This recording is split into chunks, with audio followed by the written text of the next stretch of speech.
Welcome to Pulp Diction, the podcast where I yap about movies for what used to be an academic obligation and is now just for fun. Yes, indeed. How are you today, Declan? I'm amazing. How are you, Dylan? I'm just splendid. We're back on the pod. First pod from home after many college episodes. Roll Tribe. And, the studio, sorry to our loyal Pulp Diction listeners or fans or watchers or wherever. This is a downgrade and I recognize that, but I do not have access to my college resources anymore. But, we're going back to basics. We're going back home. Yeah, no place like home, real grassroots and whatnot. It's nostalgic. Yeah, for sure. But yeah, welcome back to the pod. I'm your host, Dylan Gibson. Who am I here with? Declan Hutter. Declan Hutter, everyone's favorite movie boy. Big film guy here. Oh, yeah. Up-and-coming director, trust. Hopefully. Fingers crossed. Yes. And what are we discussing today, Declan? A banger, an absolute hit. Absolute hit. One Battle After Another. One Battle After Another, directed by the Paul Thomas Anderson, released earlier this year, the year of our Lord, 2025. Did this come out in September, October? I think it was late September. That sounds right. And I got to see it opening weekend in the theater. Did you also? I got to see it a little early. That's right, yeah. Just a couple days early, which was very fun. Mm-hmm. Yes. And this was one of my most anticipated movies of the year, if not my most. Definitely. Because while I haven't seen the entirety of PTA's work, I've seen, I think, 4 aside from this. You've seen There Will Be Blood. I've seen There Will Be Blood, which is the big one. Yeah. Punch Drunk Love, Magnolia, and Licorice Pizza, which I always forget I've seen. I always forget it exists. You gotta watch The Master. I do need to watch The Master. Master is my favorite. Yeah, I really need to watch that, Boogie Nights, Inherent Vice, just all of it. Because I've never walked away, aside from Licorice Pizza, I've never walked away from a movie of his not thinking it's a banger. And maybe I need to give Licorice Pizza another chance, because it's been a few years. People love it, but I think it's I don't know, just people from LA love it because it's LA, nostalgia bait. That sort of makes sense. Yeah. Yeah. It's a movie from what I remember. I don't know. Yeah, it's alright, but not your favorite cup definitely of tea? Not. Definitely on the lower end. Where would you put this latest entry? I think I have it as 4th right now, but really the top 4 are all interchangeable. Yeah, would it be The Master, There Will Be Blood, Magnolia? The Master, it's There Will Be Blood, The Master, Punch Drunk Love, and One Battle After Another. Fair. Yeah. Fair. Yeah, I mean, One Battle is just insane. It's insane. It's 2 hours 44 minutes huge, long. Yeah, it feels like 100 minutes. It breezes by. Both times I've watched it now, it has struck me just how it flies by. Yeah, it's great, and I know that's not the case for everybody. My dad, when he watched it, was this could have been a lot shorter, and I don't necessarily agree with that. I can maybe respect it, but it is weird how it feels it's paced so well, considering there's not a ton of action, I feel like. There's more than, the average PTA film. It's, almost got, a Tarantino thing going for it, where it's just, the dialogue, you kind of just, sit with it. Yeah. Are just, with the characters a lot.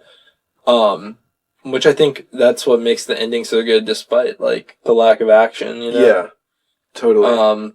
But yeah, it's insane. It flies by for me. I've seen it 3 times now, and each time I'm just how did he fit 2:45 into 90 minutes? Yeah, it's crazy. And I will say this was my second time watching, and while it was amazing both times, the difference between watching it on a theater screen on a TV at home was I don't know, it was astonishing. Yeah. I mean, a lot of movies, I mean, I don't know, maybe as I've grown older and snobbier, I've been more of like a differentiating type of guy between the big screen and the small screen. But I do genuinely think the best way to experience this is 100% in a theater. And on the biggest screen possible. On the biggest screen possible. Because it was shot in VistaVision. Yeah, which is crazy. Because, yeah, that hasn't really been much of a thing since, like, the 70s, I think it was, like, 66 with The Searchers was the last one to use it. Like the John Wayne movie? Yeah. Oh, wow. I think that sounds right. That's crazy. But, yeah. Which, I do feel like there might be some Western influence in this, particularly in, like, all the desert sequences. Definitely, yeah. Yeah, and there's definitely some like kind of almost like Western archetypes with like DiCaprio being almost kind of like an anti-hero, and then the like true evil being like Lockjaw, like the true like. And there's sort of like that theme of a lot of Westerns have of sort of the dying West. Yeah. And time moving forward, and I would definitely call it like a dying Western. Yeah. These people that are sort of relics of a bygone era. Definitely. Which Leo is, most definitely. But also, like, as much as we talk about Leo, I feel like he and all the revolutionaries aren't necessarily set up to be straight up heroes. No, like, what I kind of noticed on this watch is they are almost set up to be not pathetic per se or incompetent, but the movie really like makes you see they're not really getting anything done. Yeah. They do kind of suck at their jobs at times. Like the getaway after the bank robbery, I think. They should be, like, driving casual, trying to blend in. They're crashing into other cars, running red lights, going way over the speed limit. Right. Just doing everything not to go under the radar. Yeah. I think one common critique that this movie's gotten is people that are like, oh, it's only attacking people on the right and not, and taking such a side against them, and it is doing that, I think, but also I feel like it takes equal aim at people on the far left that are like performatively revolutionary in a way. I mean, you have like the password, the whole thing with like Comrade Josh. Yeah, Comrade Josh. Just like kind of showing like bureaucratic failures and stuff like that. Just like ridiculousness of like, I mean, yeah, I definitely think it's very bipartisan in a lot of things. I mean, it definitely goes after the right with like all stuff with like immigration, Christmas adventurers. It's so funny. You shouldn't have banned abortion or whatever. Yeah. Yeah, there is a lot of that. Which the Christmas adventures, Comrade Josh. There is so much. I did not expect this movie to be so funny. Oh, it's like, it is just ridiculous at times. Like it's so funny. The Comrade Josh scene. Leo has such a great, just comedic performance. I think I keep thinking of it as almost like a sister performance to Once Upon a Time in Hollywood. Oh yeah. It's like this same sort of just like washed up, washed up kind of guy that's like a little pathetic, but like you feel bad for him. He has a big heart. He's just like it's just I don't know. It's awesome. It is awesome. Yeah.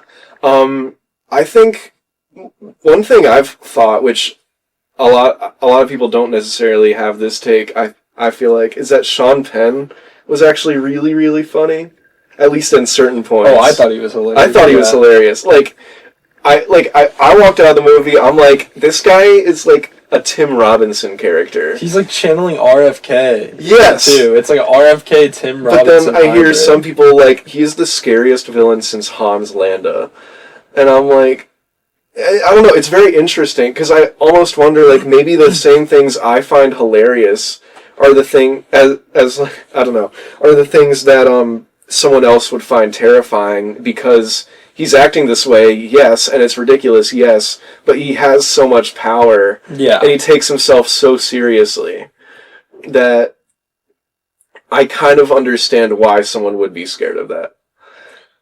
Yeah, I mean, I think a lot of it is definitely like a generation, like a commentary on like different generations, where you kind of have like Gen Z with Willow of like kind of exhibiting different qualities, and then Leo's definitely like a critique of like Gen X, millennials, and then Lockjaw is like boomers, and it's kind of just like examining like we've all been trying to like change the world for better or worse. Change the world, find like a connection, somewhere to belong. For better or worse, like Lockjaw, I mean, he's trying to, you know, he's trying to cleanse America. He's trying to ethnically cleanse America. And then, you know, Leo's trying to be a revolutionary, and then Willow actually is a revolutionary. And then it's just, it's definitely, I think he's very hopeful for, like, Gen Z, and, like, very, like... Anderson? Yeah. Like, definitely. I think he's very, like, definitely, like, okay, like, you know, something can happen. Yeah, no, I do think it's kind of... It's almost rare to have a filmmaker not be like, the next generation is cooked, and be more... The next generation... We had our chance, and we didn't quite make any decent changes that are going to last. Yeah. Maybe the next generation's going to do better than us. Yeah. Maybe they already are. Yeah. Not that I think we are, but it's possible, and it's a very optimistic outlook. Yeah, for sure. That I don't think we see a lot of these days. I feel like this movie would be interesting in conversation with, like, Eddington, which also came out this year, and is significantly more pessimistic.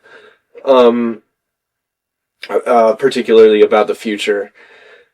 Just because they're both these sort of satires that sort of look at modern issues, and just how the world's going.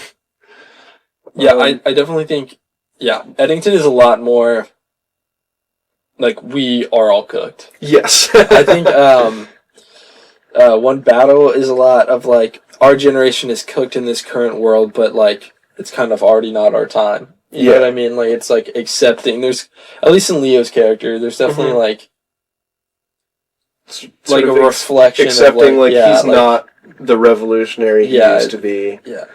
It's her turn now. Maybe he never was. Yeah, maybe he never was. Yeah. And it's time for the next generation to take a swing at it.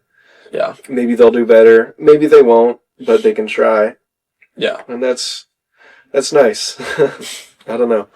But there was, I guess we're already getting into spoiler territory. There was a moment in the sort of, I guess, the climax where I wasn't sure what was going to happen.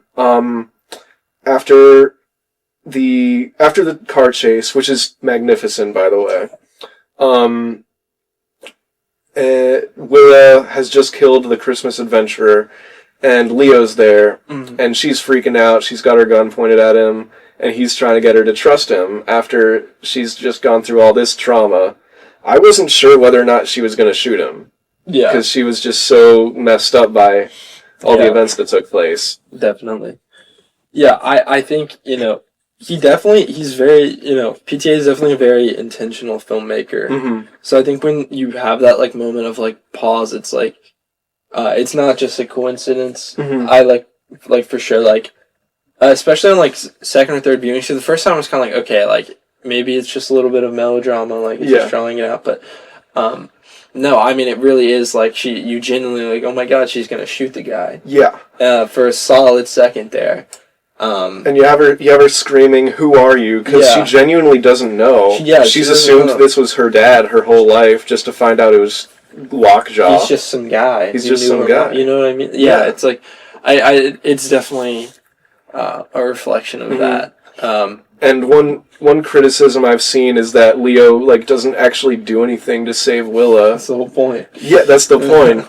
But I think while he doesn't do anything to save her, like, I guess in a physical, literal sense, he sort of saves her soul in a way. Like, after all this she's just gone through, he puts his gun down, he treats her with love and care, and shows her, like, there are still good people here that want nothing more than to help you.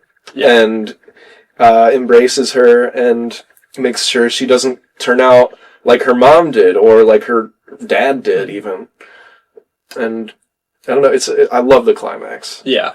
I've seen interviews of PTA talking about how this. Mhm. I mean, it's obviously a very personal film for him Yeah. being a father, and I think there's definitely this moment at the end of like just pure like fatherly love. Like it's Yes. like he's a dad no Mhm. matter what. I think that moment definitely like hammers in the point like he is her Mhm. dad like no matter what Yes. her like strip DNA away is, everything yeah. else about this movie, and at its core is a father-daughter story. Yeah.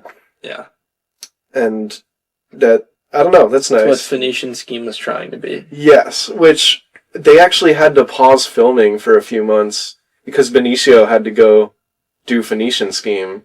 Oh my gosh. And they had to make the choice, like, do we just pause everything, or do we recast Benicio?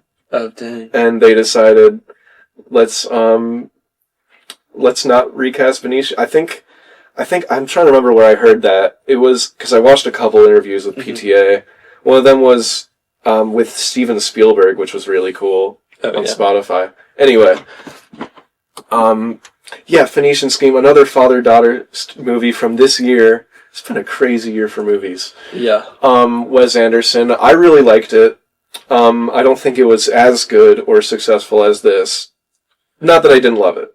Yeah. I mean, I think it was a strong Wes Anderson like entry. I was sick of the Netflix like Roald Dahl shorts, so anything to just get an actual feature out of him. But now it seems like we can't stop him. So it's like he's just there's like another one already in production or something.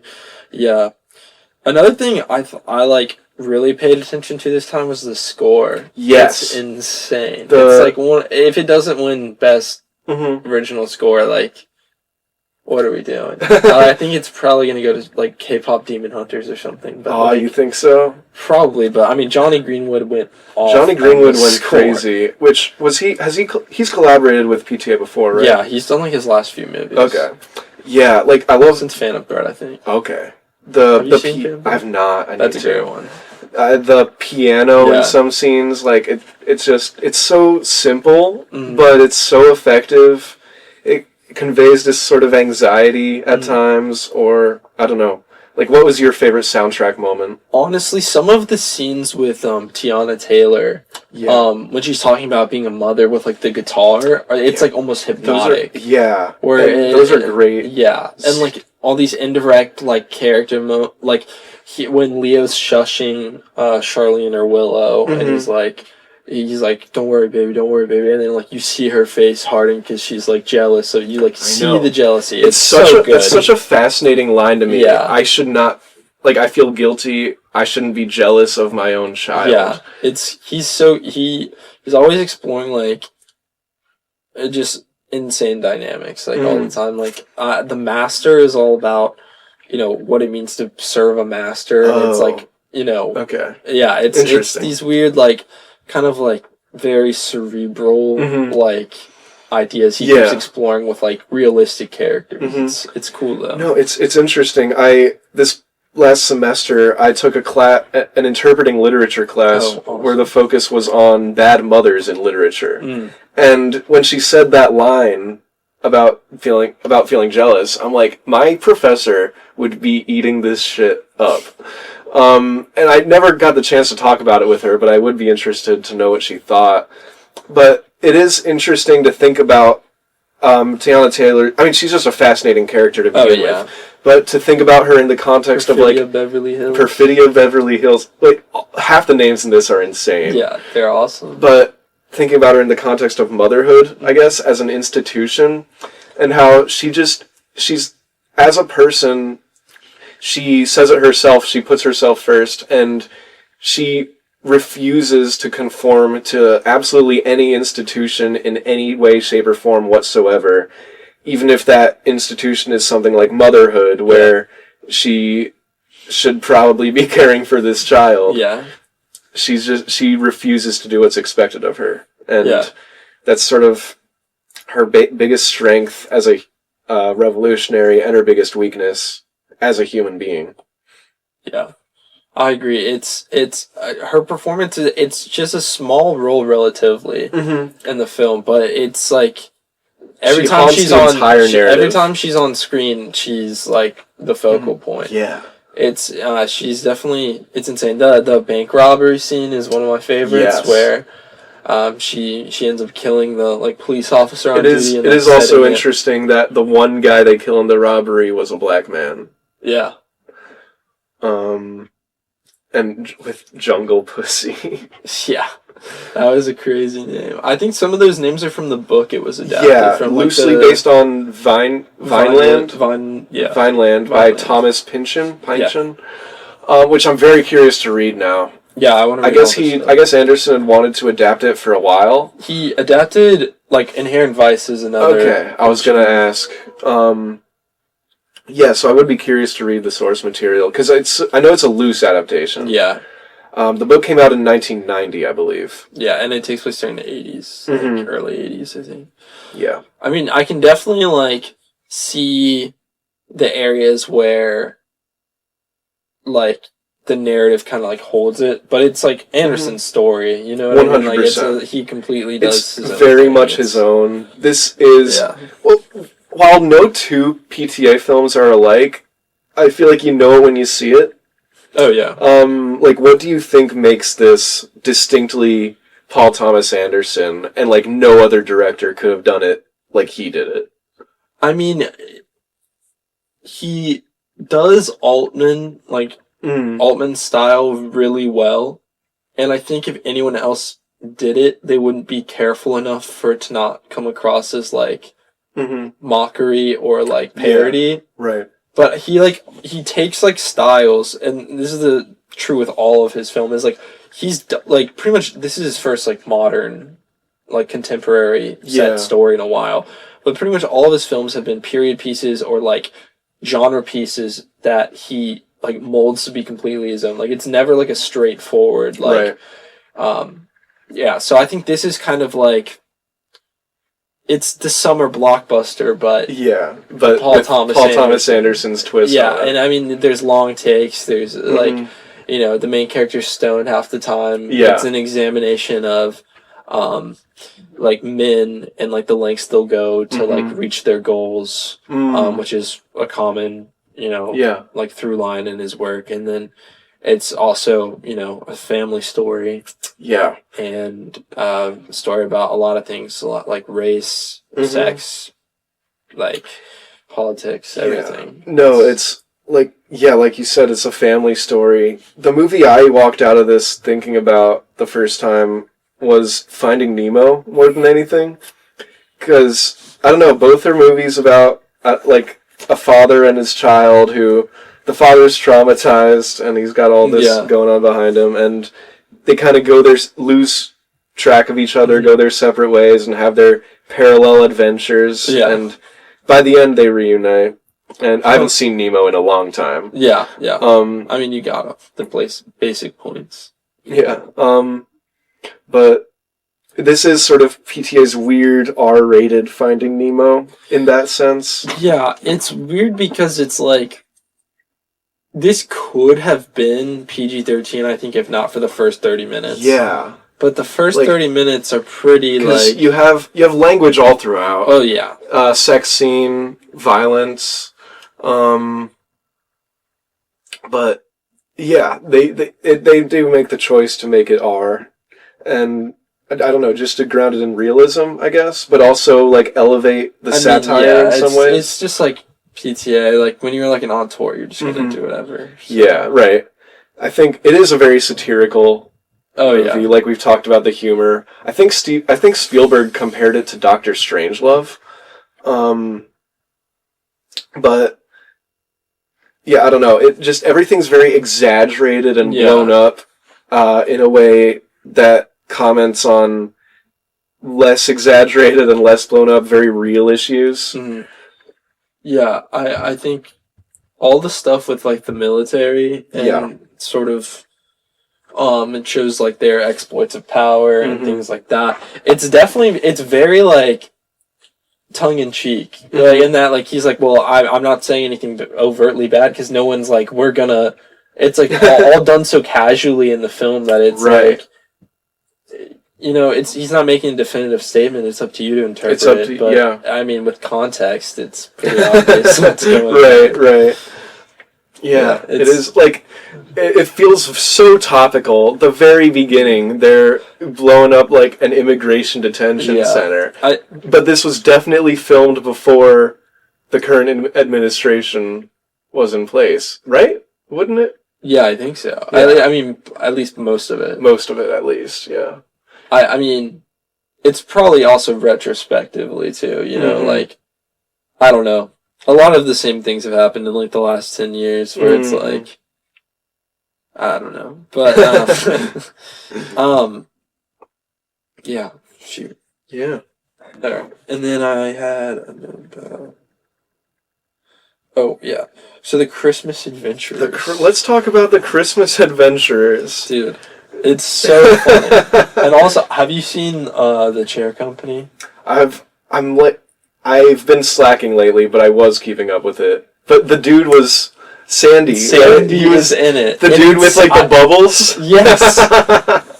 I was trying to place where I recognized him. Yes, the old man with like the bubbles that just trolls Tim Robinson the whole time. Yes. Yeah, he's in one battle as one of the Christmas Adventurers, which it's hilarious. Are white supremacists. Apparently that dude was like a writer on SNL. Oh yeah, I saw. I was like looking into him. I was like, who is this guy? Yeah. Yeah, he's really funny. He's really funny. He has some great lines. Mm-hmm. Yeah, I definitely wrote down some of the lines that are just... A semen demon? A semen demon! Yeah. It's ridiculous, but just so much... I don't know, they like worship Saint Nick. The dude knocks on the door in the underground thing. It's Jingle Bells. It's hilarious. The Hark the Angels is like... I think the best needle drop of 2025. It goes so crazy. Oh, you think so? Yeah, like I love a lot of the needle drops in this movie. Oh yeah, which we'll have to talk about. Yeah. The Christmas Adventurers. Just this like white nationalist group. That are involved in very like you don't really get to clearly see what they're involved with, but you know that they have a lot of influence and power. That part to me was very like Eyes Wide Shut, and that it's like he did the same thing Kubrick did, where he just left it all up to your imagination. He showed you it was there, confirmed your suspicions of like what it was of like this. Okay, this is an Eyes Wide Shut. It's like the weird sex school, and then I was about to start watching that the other day, but then amazing. I know, yeah, and it's very ominous, I guess. Yeah. It's very like spooky. No, that one scene where the 3-4 of them are meeting to discuss killing Lockjaw, and they're in that room with in the background is the taxidermied like bird. Yeah. That are like they're flying. That was so just the way that's set up is so interesting to me. Yeah. And the guy who has the same haircut as Hitler, he has like... I didn't even... The old man. I did not clock that. Haircut. Yeah, I totally know what you mean now. And he doesn't like speak up until towards the end of the meeting either. Like, so clean we can eat off of it. Yeah, right.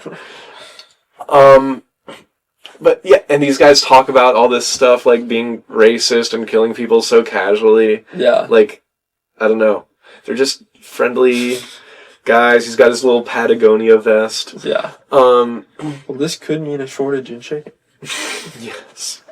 But yeah, I don't know, that environment with the taxidermy birds, it feels so like they like this environment that's sort of frozen in time. It's sort of sterile and dead, but perfect because they can set it up however they want it. I don't know. There's also this sort of like exaggerated like white person talk. Yes. Where they're like, "All right, I'm gonna hand it over to Bill now," and he's like, "Thanks, Ted. Yeah, I'll take it from here." Yeah. Like it's just this very like stilted like false like congeniality of like I don't know, just the like fake politeness is very... And you really get, like, the fullness of that fakeness at the end when they give Lockjaw his office and then just kill him. Just slime him out. Mm-hmm. Yeah. That was a great. And it's crazy because you feel bad for him at the end. Yeah. Even though he's this monster, you feel bad for him. It's so interesting because he's so pathetic. He's so pathetic. Like All he Lockjaw. wants is this little room and this little desk, and he's gonna like kill all these people to have his little room. Lockjaw is so fascinating to me, and he's so hilarious. And Sean Penn is so I don't know. His performance is so genius because an actor could so easily just make him straight up evil and malicious, but he plays him with, it's like just, I don't know, just this pathetic dude that you can't help but feel at least passing sympathy for. It's this level of just pettiness and disgustingness I love in characters because it's so interesting, and I think the only time I've seen it done this well is in Buffalo 66 with Billy. Is that the main guy? Yeah, where he's kind of this like pathetic like child. Yeah. That you're like almost feel bad for, even though he's this awful person. Yes. And it's I think it's because you see his motivations are so pathetic, and he is so, it's weird. It's great. I think honestly might be the best performance in the film. No, I agree. I think that I think it might win Best Supporting actor. I kind of hope so. I think he has my favorite performance so far. Yeah, him. I think it's between him and William H. Macy and Train Dreams for me. Oh, okay. Which you should check out if you haven't seen. Train Dreams. It's on Netflix. It's on. It's really good. You'd dig it. Is it recent? Yeah, this year. Train Dreams. William H. Macy. Yes. He's only in it for 10 minutes, but he steals the show. Of course he does. Yeah. William H. Macy. I think he was also in The Running Man this year, which wasn't amazing, but it was good. I wish I saw it, but I heard it was bad. Yeah. I think this is the part of the podcast where we announce that it's actually a Five Nights at Freddy's 2 podcast. It is a Five Nights at Freddy's 2 podcast. What a great movie that I did not... It was so bad. Dude, I don't know how they made it boring. How did they make it boring? No. I don't know. Like, these movies have so much potential to be awesome. They could just be so fun.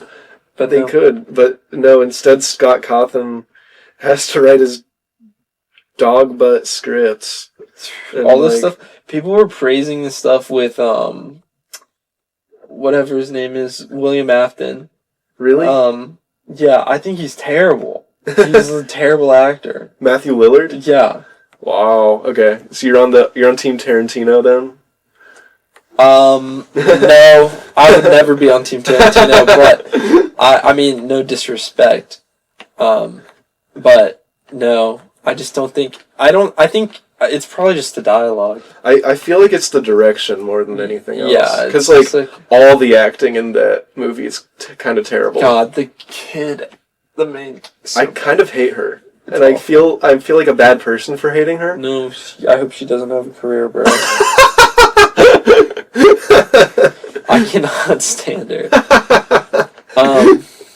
Yeah. Yeah.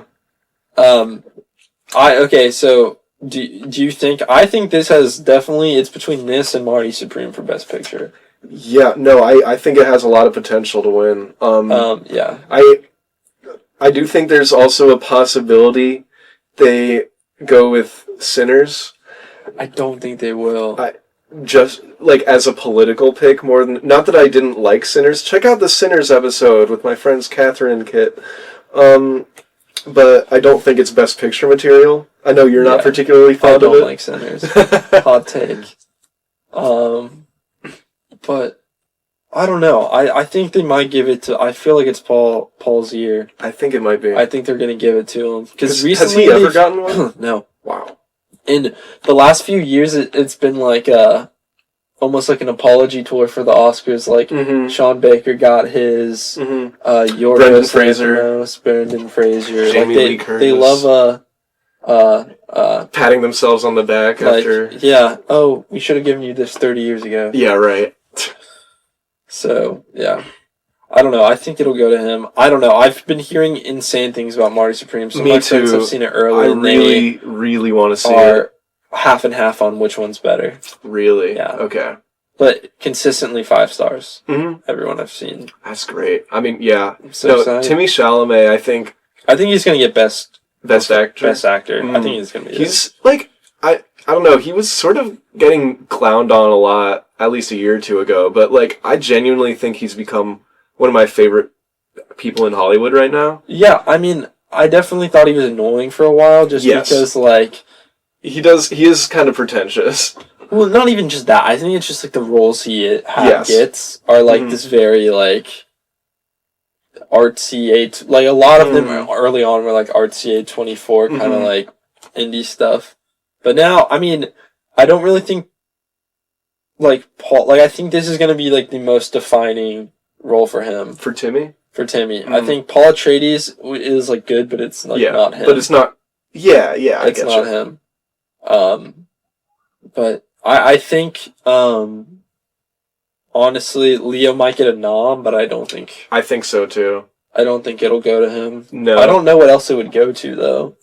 Yeah, it's for... You think lead or supporting actor? I think he'd get lead. I think so. What else would... I guess Leo, Timothy... Brad Pitt and F1, probably. I forgot about F1. I never saw it, but it's going to get a bunch of stuff. Exactly what you expect. Yeah. What else came out this year? I have a list. Oh, excellent. Oh, Minecraft movie is going to get an Oscar. Was that this year? Yeah. It's been a long year. Yeah, Jack Black's winning. But he's not even get nominated, bro. Okay. I think, Eddington. Eddington's probably going to get some. I think Joaquin is going to get a nom. I think so. And I think... I really liked him in that. I think, unfortunately, Pedro Pascal is going to get Best Supporting. Well, he was in so many fucking movies. How could he not get at least one nomination? I think if Benicio gets one, he'll get Best Lead for a Phoenician Scheme. I think he could also get supporting for this. Yeah, I think so too. He might be my favorite character in the movie. I'm not sure because Sensei is awesome. Yeah, Sensei. But awesome. like, there are so many awesome characters. I think mine is Lockjaw. Yeah, dude. Like, that when he puts the comb in his mouth, it's the funniest thing and ever. that's like a direct parallel to some other guy from I know what you're talking about. one documentary. I bet Oscar Isaac's gonna get a lead for Frankenstein. Oh yeah, and then Jacob Elordi's probably gonna get a supporting for Frankenstein. Yeah. I never saw it. I didn't like it. I think also The Rock's gonna get. Oh, I forgot. Yeah. Did you ever see Smashing Machine? I did. It was alright. It was just like it was just a weird sports movie. Like it was a pretty decent boxing biopic, but it's not really about boxing. Right. Or UFC. It's about opioid addiction. But it's good. Some of the writing's a little stupid, but I think Marty Supreme will be much better. Probably. Those are two different Safdie brothers, right? Or is it the same Safdie brother? No. Josh is Marty Supreme. Benny is Smashing Machine. Okay. They're both doing sports movies, though. That's interesting. Yeah. Very interesting. Isn't Tyler the Creator in Marty Supreme also? Yes. I'm He's so supposed excited. to be good, yeah. Okay. But One Battle. Yeah. I don't know. We were talking about the Christmas Adventurers, which is a ridiculous group. We touched on the needle drops. Yeah. I think there are 3 that come to mind that I really liked, which were Hark the Herald, Angels Sing, Dirty Work by Steely Dan, yes, wonderful, and Ready or Not by the Jackson 5, which also all 3 of those I love. Yeah, and I think all 3 of them they play the whole song too, which do. is fire. Yeah, it is fire, and I feel like that's not something that often happens.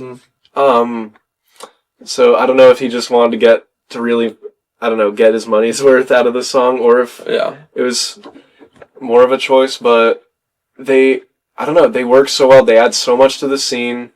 I've kind of been racking my brain on why specifically he chose Dirty Work since I first saw it, but I haven't really been able to come up with anything good. I don't know if you have any ideas. I'm not super sure. I mean, other than Leo mentions it in the script about they got the equipment from Steely Dan's studio. You know what I'm talking about? I don't remember that. It was at the beginning when she first comes to the coffee table. He's talking about how he was at the bar with his band or whatever, and then they bought studio equipment from Steely Dan, so it made the crackle sound. But nice. Yeah. So I think it's just because of that, but I'm not sure. Yeah. Yeah, and maybe it's just like a boomer dad band, and that's where Leo's at. Yeah. And then I don't know. Just I think Anderson's always been great with his song choices. Oh yeah. Between what else? Magnolia had some good ones. Magnolia has like the original songs from Amy Mann and some good ones, and then Inherent Vice has some like Neil Young in it. Okay. Boogie Nights has a ton of stuff. I'm sure. I really need to watch Boogie Nights. Yeah, Boogie Nights is a great soundtrack. The Master and like the other, what's the other one? There Will Be Blood are period pieces, so it doesn't really work. Yeah. Like Licorice Pizza had bangers too. What's interesting to me about Perfidia, at least one of the things, is a lot of it's she almost seems to get off sexually on like the political violence and whatnot. Yeah. Like after they bomb like a power plant or something, she like wants to fuck right then and there. And it's sort of this parallel with Lockjaw, who also sort of, I mean, he gets off on being bossed around and stuff by this black woman. Like, she did not have to do any of what she did to him in that opening scene. Yeah, I mean... But she, like, I don't know, she just wanted to humiliate him, and that's what led to their downfall later down the line. So, I don't know, like, maybe for her, even though she won't admit it, it's not about actually being a revolutionary. It's about just being nonconformist and getting off. Yeah. I don't know. There's a scene where they're around the campfire and she says something like sex is the weapon, guns are the fun. Mm-hmm. And I think that definitely like reflects that, and that like, you know, she's more focused on like the chaos and like just being angry at the world than actually like changing things for the better. Right. Which again, like she says something like political violence is the only way. Yeah. And Anderson goes out of his way to show that even after all that violence, like nothing has changed. Yeah. They didn't accomplish anything. She even says like the world has changed very little after 16 years. Yeah. It's a very near future, and it looks very similar to our own world.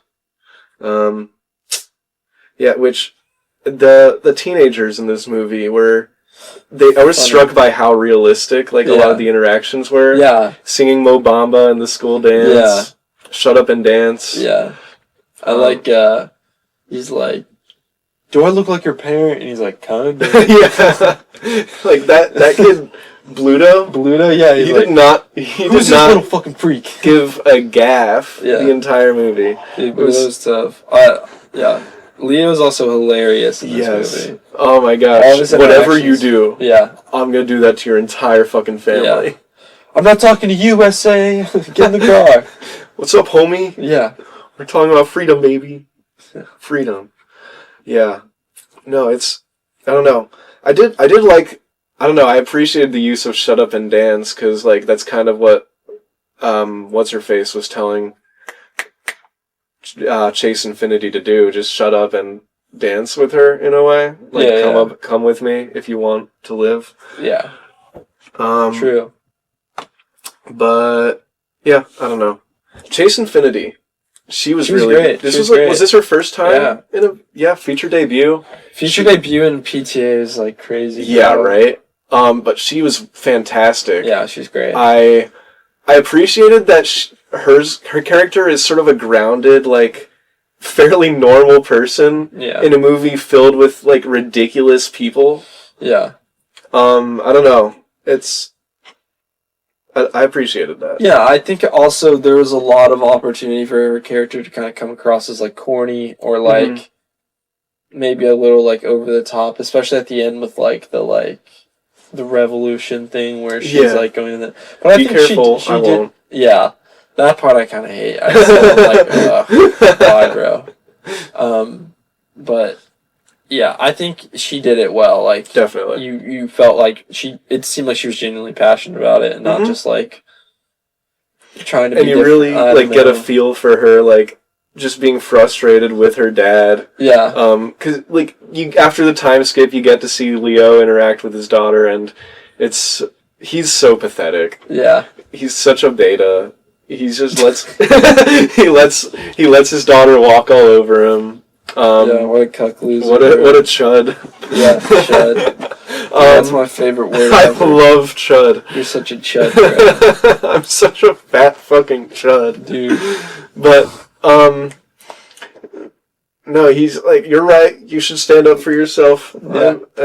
I'm wrong, whatever. Just, I don't know. He's such a loser. But he goes out of his way to try to save her anyway, and that's very sweet. Yeah. There's the part where he's sniping at Lockjaw, you missed. I was like, bro. Oh, yeah. That's... Because, like, there's a second, too, in the next shot. Yeah, that's what I did. It's, like, on the gunshot, I think, is where the cut is. That you think, well, shoot, she might be about to get out of this. And then you see him walk into the car. And it's like, darn. Yeah. Yeah, great moment. And, Yeah. like, showing he really is a has-been. Or maybe a never was. Yeah. But he's trying, bless his heart. Whiffing on the snipe, bro. Whiffing on the snipe. I thought the image of the pregnant woman, Perfidia, shooting a machine gun was very... Like, that was the one in all the marketing and stuff, and... there's a reason. It's a very powerful, potent image. Of course, if you did that as a real-life pregnant woman, you would deafen your baby. But she turns out fine. And, I don't know, it's an interesting commentary, I think, on something or another. Motherhood. Being strong and powerful. And like Leo says, it's like she doesn't even realize she's pregnant. Yeah. She's sort of ignoring... Is she being strong, or is she just ignoring her... the responsibility she's carrying. I honestly think this is also one of Leo's best performances. I don't disagree. Like, I would say it's better than Once Upon a Time in Hollywood, honestly. I think he plays like the stoner so well. He plays the dad well. He plays like the well-intentioned but like troubled hero well too. Like he just like you feel for him.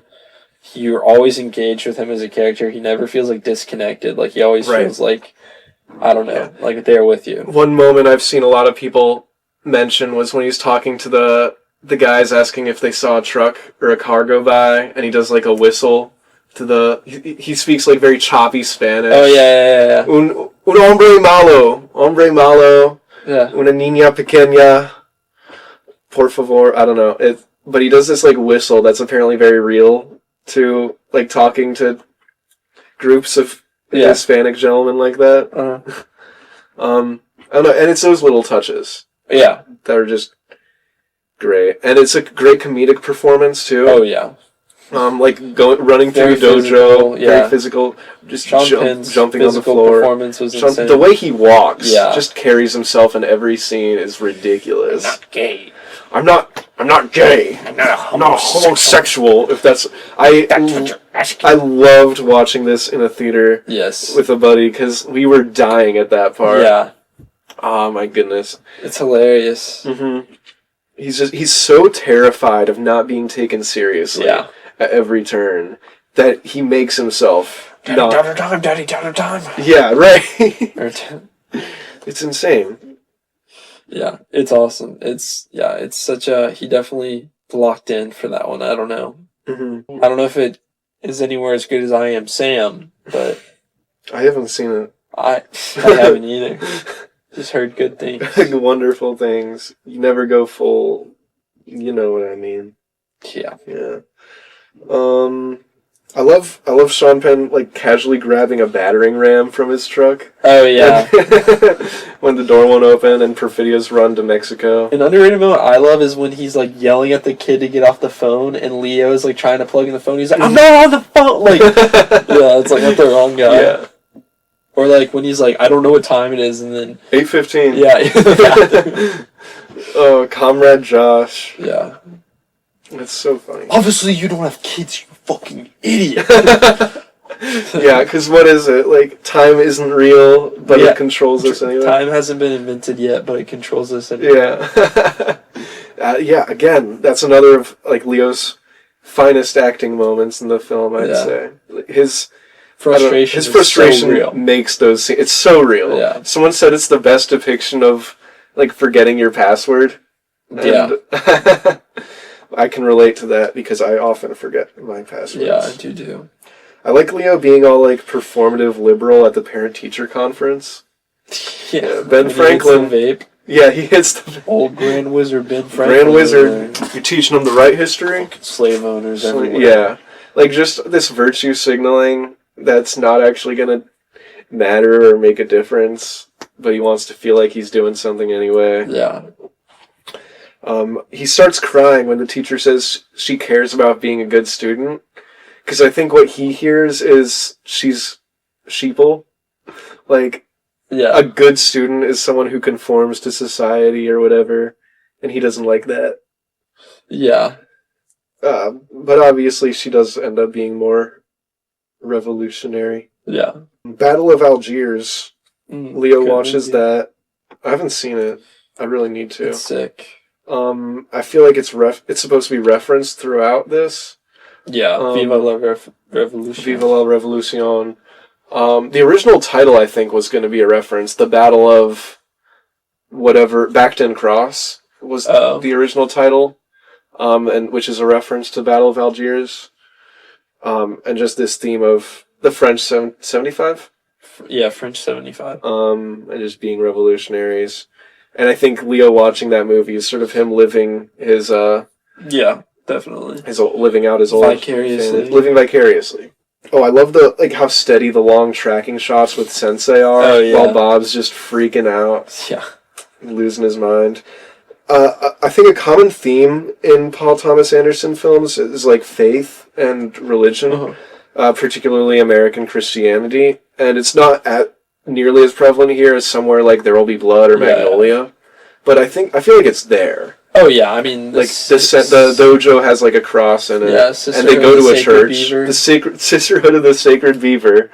The nuns that grow weed. The nuns that grow weed. Is that some kind of sick joke on God? And I don't know. It is, and the Christmas Adventurers, of course. Yeah. Who some would argue they're like Christian nationalists, but they're not worshiping Jesus or God. They're worshiping Santa Claus. Saint Nick. Saint Nick. All hail Saint Nick. All hail Saint Nick. Merry Christmas. Good to see you. Yeah, but it's like Willa, I think, is at sort of the center of that. Like when she's first picked up by what's her name, Regina Hall. Yes. The scary movie girl.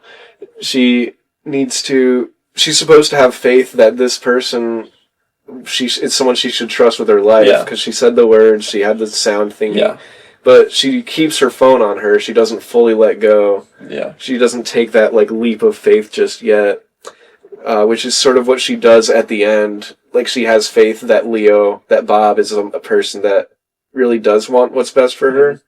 At least that was my interpretation of it. Yeah, no, I think that's a strong one.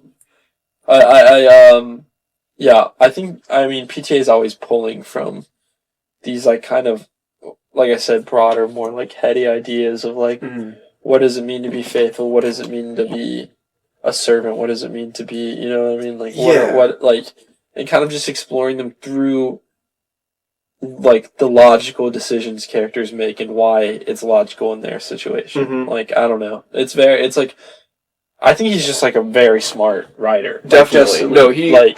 He understands like, how people work. Yeah. And I think that's one of the most important, at least for this type of story, that's one of the most important things. Yeah. And he just gets a lot about the human condition, and definitely it's nice to see. Yeah. Absolutely. I wrote down some of the line deliveries in the Christmas Adventure meeting. He asks about, like, what kind of interracial relationship. He goes, well, there's no easy way to say this. It's black. It sounds like a cancer diagnosis.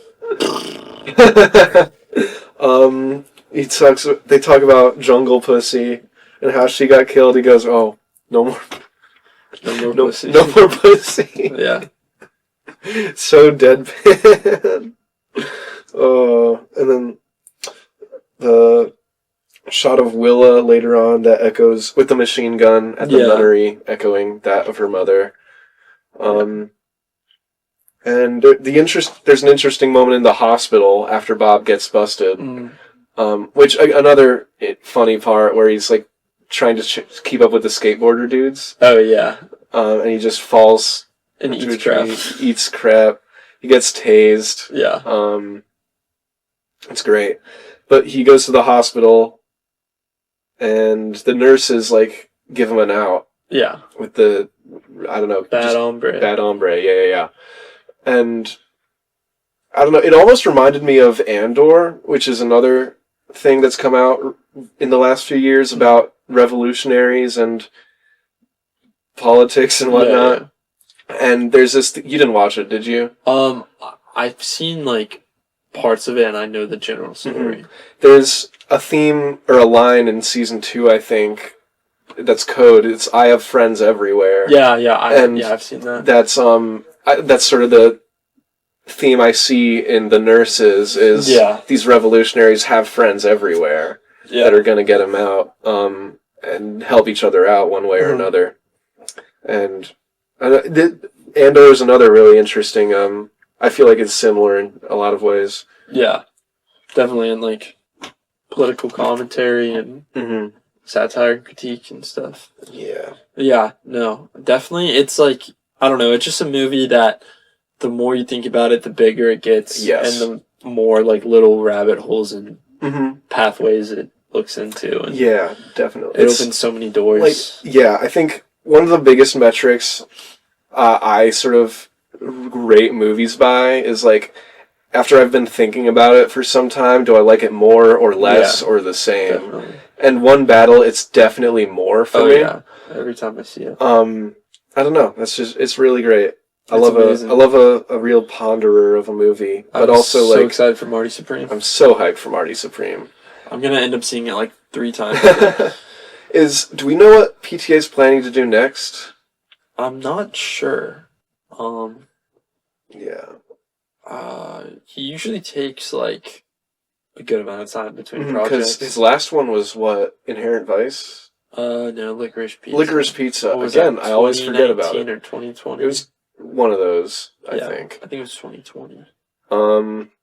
Yeah, so like 5-year gap, give or take. So it's gonna be a minute. This was a good one. Yeah, it's like, I feel like there's only so much you can say that hasn't already been said. I know, that's the modern thing. As soon as I left the theater, I was like, I just saw a modern masterpiece. Like, this is one of the ones I'm going to be bragging to, like, younger people about being able to see in the theater. Yeah, like, no, I totally get that. Night. Like, I think there's been very few in my life that I've seen that I'm like, immediately after walking out, that was a masterpiece. Yeah, and very rarely in the theater, at least.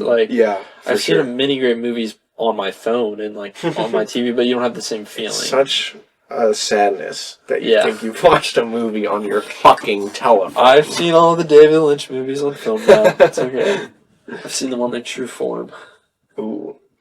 Film also just, it looks cool, but, like, the old film prints just look terrible. Really? That's funny. Because I know a lot of people, like, directors included, like, swear by those. They're cool, but, like... It's a novelty, sort of. I don't know. I think it probably just depends on the copy. The Eraserhead copy I saw was just a really busted copy, so the color was just, like, terrible. Oh, weird. Yeah, I'm used to the DCP, so I'm spoiled. Yeah, you're right. There's not much to say that hasn't been said already, like, by people greater than myself. Like I said, I listened to PTA's interview with Spielberg. I think PTA more than any filmmaker I also love listening to talk. Like, he's just such a smart guy, and he really is. Like, he's very reserved, but you gain a lot from, like, listening to him speak. Same with Lynch. Those are my 2 favorites to, like, I think they were both, like, pretty humble people. Yeah.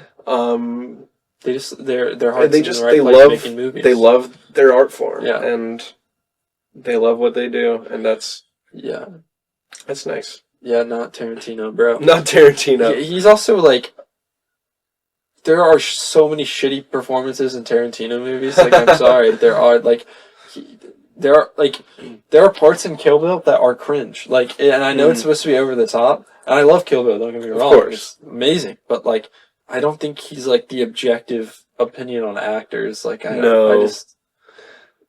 know. You see what he said about like Paul Dano? Yeah, that's what I'm referring to. It's like, I was excellent in a PTA movie. He's excellent in even though Tarantino said it's like the one thing he hates about There Will Be Blood, which is insane. And it absolutely is a two-hander. Paul Sunday, Eli Sunday is a major part of that movie. Yeah. Without Paul Dano, it would not be the same. No, not at all. It's just like he's as equal part of it as Day-Lewis is. Like, yeah, no, I would agree. I don't know. Wholeheartedly. Yeah, it's because it was originally supposed to be someone else. It was, yeah. I forget who it was, mm-hmm. but it was someone else, kind of like big like that. Yeah, I went to Dano, and like I've enjoyed him. I think in everything I've seen him in, because he really likes to play these little freaks, or maybe his agent just keeps screwing him. Yeah. Like I liked him a lot in The Batman. I liked him a lot in Prisoners. Yeah, he's good in Prisoners. Little Miss Sunshine. He's good in that. He's good in Oakja. Oakja, I haven't seen it yet. Oh, that's a good one. He's good in Swiss Army Man. I forgot that was him. Yeah, he's an interesting guy for sure. For sure. Definitely a little freak though. Mm-hmm.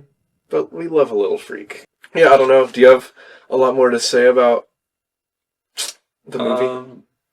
Because I've gone through all my notes. I stopped taking notes like after the Jackson 5 needle drop, even though that's like a third of the way through the movie. Yeah. Just because I was so... It's like, I was locked in. Yeah. I just want to watch the movie. Yeah. I mean, no, I think it's one of, if not the best, it's one of the best movies of like the last 10 years. Mm-hmm. Right now, it's Best Picture for me, like by a clear shot. Marty Supreme may surpass. We'll see. I don't think it will. I think it's going to be a lot of fun, but I don't think it's going to be like the same level of like, holy shit, as one battle. But yeah, great movie.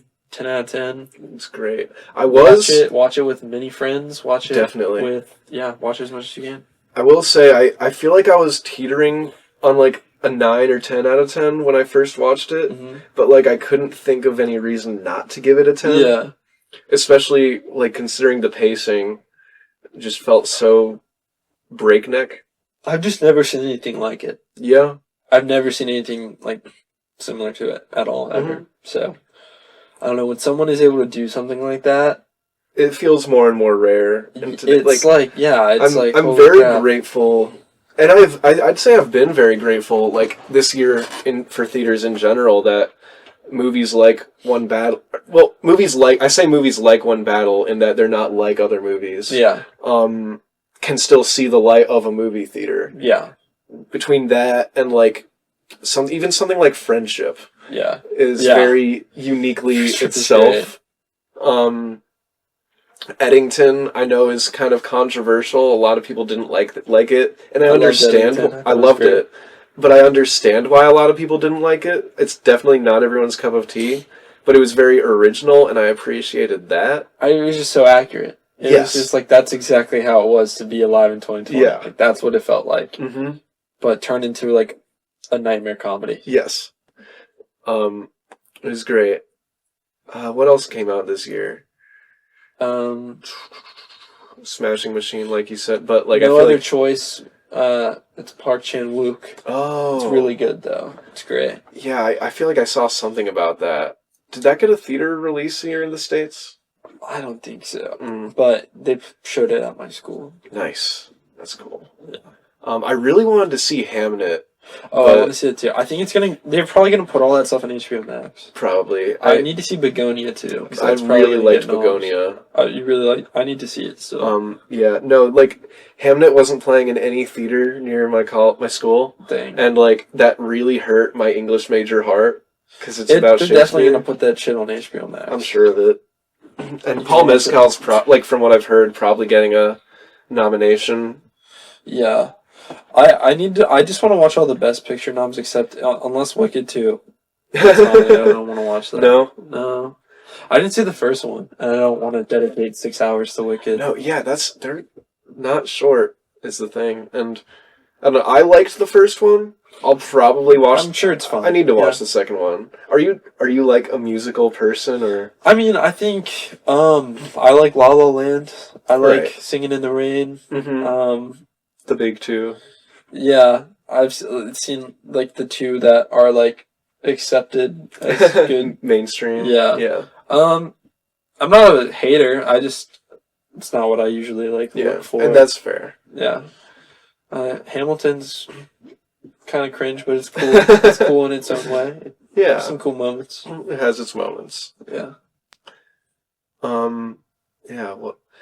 Yeah, I do kind of want to do that too. Watch all the best. Maybe we should do a pod on like all those. I'd be so down. Just to like run down. Yeah. Our Oscar predictions. We could do like a bracket. Yeah, yeah. Wait, that wouldn't work because only one thing. Oh wait, yeah. We could just do like Oscar fantasy. Yeah. League. Yeah. I feel like just some like websites do that. like, yeah, predictions. Yeah. I know it would. I'm sure a lot of people at over at your school are going to be doing that. I don't have like a film group to anyone who likes movies enough. Yeah, it's like an echo chamber. So now really? It's like when people aren't talking about it's weird. So, yeah. Man. Yeah, I think we're putting money on it, so that'll be interesting. That's sweet. I think I'm gonna not win, but it's okay. I've only paid attention to the Oscars like the last 2 years. So. Yeah, I've always watched. I think the last couple of years I've watched them in the background while doing homework. Yeah. I was paying more attention to it last year when Conan started hosting. Because I like him more than everyone likes him more than Kimmel. Yeah. It's just such a like an event. It is. There. Oh yeah, Yeah. It's like everyone's into it. It's like like the NFL, like Super Bowl. Yeah. That's really funny. Yeah. So yeah, it's fun to be like having like dogs in the fight. Being like, oh, I want this one. Yeah, I feel like that would make me more invested in it too. Yeah. I need to see Marty Supreme multiple times. I'm sure it's gonna be great. Imagine you watch it and you hate it. I don't know how, because they've described it as Uncut Gems on steroids, and Uncut Gems is like the most stressful thing I've ever seen. Do you think I should watch Uncut Gems before I see Marty? Yes, absolutely, and I'd be down to watch it with you. Okay. Because Uncut Gems is so good, and I have the criterion, so... Okay. Yeah, Uncut Gems is so good. Yeah. No, because, I've liked the Safdie brothers movies I've seen. Have you seen Good Time? Well, I watched Good Time. Good Time's great. I don't know, actually, have I seen any others? I'm not sure. But I liked Good Time a lot. There was one shot from one battle, sort of echoed one from Good Time, where it's like a bird's eye view, and you're watching Teyana Taylor run from the cops. Yeah. It reminded me of when Robert Pattinson's doing the same thing. Those shots are so great. Yeah. Good Time's amazing. I love it. I think, like, I've heard that it's like almost a trilogy where it's like Good Time, Uncut Gems, Marty Supreme. Progressively more stressful. It's going to get more and more stressful. Wow. Yeah. So I don't know how they're going to do that, but I'm excited. Yeah, should be fun. Yeah.